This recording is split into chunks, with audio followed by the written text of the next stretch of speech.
card, and you've been deleting for the last 2-3 years or whatever, okay? You don't take that many pictures, so say last 6 months. Eventually, those ghost images are going to equal to whatever the card is. Now, you're going to go on vacation, you're going to go to a wedding, you're going to be taking some great photos, right? And you're going to see them in your camera. Wow, these are great. Then you're going to go home, and you're going to try to put them on your computer, and guess what's going to happen? They're all going to be corrupted. Or a lot of them are going to be corrupted. Because what happens is all those ghost images took up all that room. Now you're taking pictures, and it's trying to find space inside that card. There's no room for it to breathe. There's no room for it to come out. So you get a question mark on your screen, or you get an unreadable card or image. Yes? Delete them from your computer also, from your card? No, you do the deleting. Rather than doing it on the camera, if you're reading it, your card, like through a card reader, Yep. or plugged into the computer, if you delete them there, do you still get the ghost image? Absolutely. Okay. Absolutely. So my recommendation is this. Whether you do it at home, whether you take it to Advanced Photo, you should put it on a CD. After you get the CD back, you write with a Sharpie what it is, you go to your computer, and then you format the card. It's very important. You don't just want to delete. You can delete onesies, you can delete twosies, you can delete threesies, but when it comes to clearing the card, you really do need to format the card. Is it a good idea when you format the card like that, that you do it 2 or 3 times? No, just once is fine. Once is enough? Once is fine. Once you basically format it, you're ready to take pictures. If you take, 500 pictures again, you're going to save it to your format again. One other thing that I really have to also point out before I forget, a lot of families have more than one camera, okay? And it takes the same card. So people share cards. Bad idea. You cannot take that card and give it to somebody to use in their camera. It's going to eventually corrupt all your pictures. Do not share your card. Keep it to yourself. Okay? If you are going to do that, you got to format the card, and then you can use it in the camera. But if you format and you've taken pictures with your camera, all your pictures are going to be gone.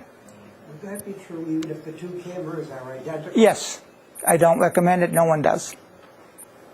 How many times can you clear, you format your card and you clear it? How many times can you reuse it? And there's no, yeah, definitely. As long as you don't sit on your card like I do, it'll be fine. I used to put it in the back pocket, and because I carry a bunch of them and go to sit down, and of course you know what happens, and you go to put it back in the camera, and it's corrupted because it kind of bent it a little bit. So don't do that. Yes. Doing this format command when the card is in your computer, if you do attach it to your computer. I don't recommend doing it in your, no, because that's your formatted apparently in the actual camera. Correct. That you're going to use it with. That's my recommendation. The manual of the one I just got my first digital camera, some kind of a little Canon, and it says that same thing. It says best, better. Correct. To format it in the camera. Correct. When you buy a camera, they're supposed to actually educate you a little bit on, what you should do, especially the important things. That's important as far as I'm concerned. That is one of the most important things, because if you don't do it, eventually you're going to get corrupted images, and it's not a good thing. So instead of hitting erase on your back of your camera, just hit format. And it'll erase everything. You don't want to do that if you want to get rid of 1 or 2 pictures. Right. But if you, right. Okay, if you want to clean out your card, just hit format. All right, right. Now, some cameras, that is very difficult to find. But 99% of the cameras, they basically, you go into the menu, and they have a couple of different menus that you got to just find it, but it is there. And don't be afraid to look for it. And it does say format. Okay? If you have problems, come and see me, and I'll help you out. Okay. Any other questions? Come on. Okay. I got to tell you, computers and cameras, they're good. But just putting your pictures in the computer is not a good thing. Have you ever seen a monitor on a wall? Computer's meant to enhance your enjoyment of your photography, your pictures. But ultimately, if you don't print them, out of sight, out of mind. Okay? Pictures on the wall, that's what it's all about, memories. Okay? Not on the computer. Okay? Yes, you could put them in a computer, but how many people in the last 2 years have changed computers? Okay? Last 3 years, how many people have gone through more than one computer? Okay, how many hard drives have gone? Okay, a lot of pictures lost? Okay, that's why you should back it up to a CD or a DVD. By the way, start thinking DVD versus CD. CDs are going to be faded out pretty soon. Okay, so eventually everything's going to be DVD. Now, let me ask you a question. What's the difference between one and the other? Anybody know? DVD holds more? Correct. A DVD is a 4.7 gigabyte. Okay, so that means depending on your camera, you can put 3,000 pictures, 3,500 pictures. A CD is 700 megs. So that means depending on your camera, it'll hold probably 300, 400, 500 pictures, depending on the megabytes of your camera. So they're all switching to something bigger. They started coming out with cards that are now, 16 megabytes now? And I think 22. I think there's a couple, maybe more than 22, but 16, 8. They're going to be eliminating the 1s and I think the 2s.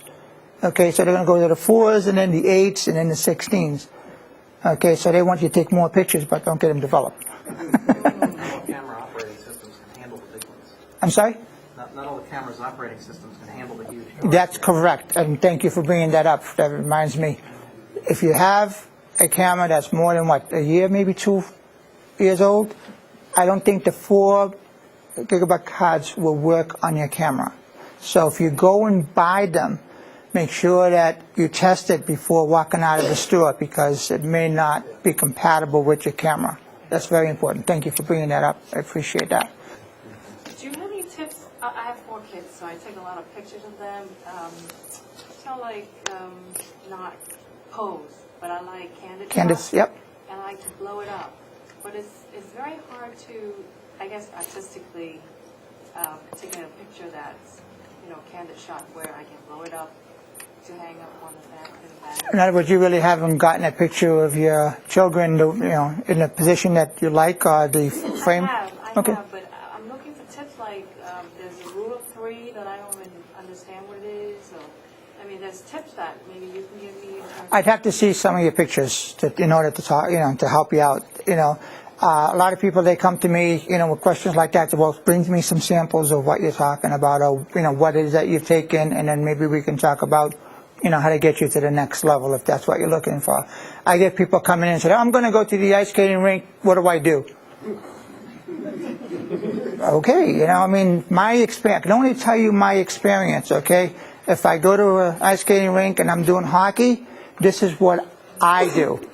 Okay, is it going to be that type of lighting? I don't know, but this is a starting point. I have a woman that, I think she went to Hawaii. She called me up. My pictures are coming out dark. So I'm telling her what to do. And I said, now take a picture. No, it's still dark. All right, well, is it really bright out there? Yes, okay, well, do this. Well, finally she got it that, she was able to take good photos. So 2 days later, she's calling me again. It's cloudy now. What do I do? I told her, I said, why don't you buy me a ticket and I'll go with you? So,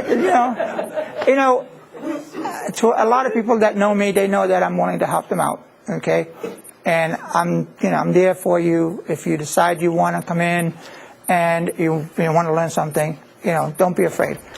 I have everything CVS, Walmart, and Walgreens has. I have kiosks. If you've used theirs, you're going to love mine. Okay? If you don't want to leave your home, okay, and you want to send me photos, you can do it right from my website. We've made it easy for you. All right? A lot of people that come into my store, they say, well, I'm afraid of using the kiosks. Well, you have nothing to worry about. Well, I've never used one. Well, you sit down and I show you. And I'm only a whistle away or yell away, and I come back and I help you. So your experience is not hard, it's not difficult. It's actually going to be an enjoyable experience. You know, it should be, no matter where you go. But certain places, they just, you know, don't want to bother. And I want to make your experience, I want to make your experience with photography, you know, good, enjoyable. So let's go back to the basics. Okay, that's what we need to do. And forget more about the computer and enjoy our photos. Okay? These little things with the point and shoots nowadays, it's not as difficult as people think it is. Get your cameras out of the program mode, okay, and you start learning how to use it on the manual mode. That is going to be your best bet, okay? 99% of the cameras out there have manual modes. You control the shutter, you control the f-stop, and that's going to be your best pictures, indoors or out. I have held, since the first of the year, 3 classes. I've had people with point and shoots, and I've had people with DSLRs, and they have all learned a lot, and they've come back and they've showed me some, you know, they've used me for their services to print, and they've actually improved, and they've actually been enjoying their photography. That's one of, because we've got about 15 minutes left, you know, we all know how to change the film speed in our cameras? Yes, we do. Okay, you know. Okay. Just about every point and shoot has film speed. You need to find that. If you go to the school and your kids are out on stage, you need to see where your film speed is. Okay? Now, I've got a point and shoot. Okay? And my child is in the back of the stage there. I'm over here. I've got a nice little zoom photo, right? Camera. I want to take a picture of my child. Am I going to be able to take a good picture? Why? It misses quality, I find, on the lesser cameras. Okay. When you zoom like that. Right. Here's what happens, okay? If you don't zoom, if you just basically point your camera without zooming, you're going to get a really good photo, more or less. Okay? Now, when you start zooming in, all right, that means everything's sort of coming closer. So, say whoever or whatever you're trying to take a picture of is, say, 15 feet away. When you shoot it without the lens moving, it looks beautiful, right? But it's small. Okay, so now you want to get closer. You use the zoom. You're losing quality because your flash is not reaching that subject. Just because you zoomed in does not mean that they came closer to you. They're still 15 feet away. Okay? So, rule of thumb, no closer than 4 feet, no further than 8 feet, even using your zoom with a digital point and shoot. Does everybody understand what I just said? Just because you're zooming in and bringing them closer, they're still 15 feet away. That's if you're using your flash, you're saying. Right, right.